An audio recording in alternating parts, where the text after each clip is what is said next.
ইরানের পক্ষে একসাথে অবস্থান নিল ফ্রান্স, রাশিয়া ও চীন। হরমুজ প্রণালীতে নিরাপদ নৌ চলাচল নিশ্চিত করতে বাহরাইনের উদ্যোগে জাতিসংঘ নিরাপত্তা পরিষদে একটি গুরুত্বপূর্ণ প্রস্তাব উত্থাপন করা হয়। প্রস্তাবটিতে বলা হয়, প্রণালীটি সচল রাখতে প্রয়োজনে সামরিক পদক্ষেপ নেওয়ার অনুমতি দেওয়া হবে সংশ্লিষ্ট দেশগুলোকে। লক্ষ্য ছিল ইরানের সম্ভাব্য বাধা অতিক্রম করে বিশ্ব বাণিজ্যের এই গুরুত্বপূর্ণ পথটি খোলা রাখা।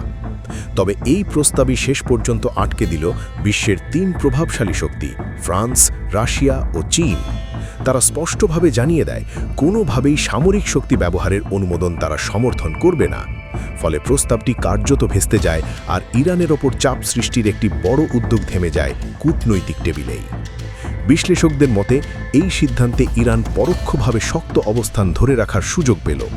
একই সঙ্গে হরমুজ প্রণালী ঘিরে অনিশ্চয়তা আরও দীর্ঘায়িত হওয়ার আশঙ্কা তৈরি হয়েছে।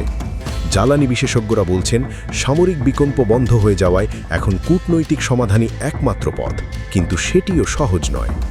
এদিকে জাতিসংঘের এই অচলাবস্থা বিশ্ব অর্থনীতির জন্য নতুন উদ্বেগ তৈরি করেছে, কারণ হরমুজ প্রণালী সচল না হলে তেল সরবরাহ ব্যাহত হবে, যার প্রভাব পড়বে পুরো বিশ্ব বাজারে। এখন প্রশ্ন একটাই, এই সংকটের সমাধান কি কূটনীতিতে সম্ভব, নাকি সামনে অপেক্ষা করছে আরও বড় কোনো সংঘাত?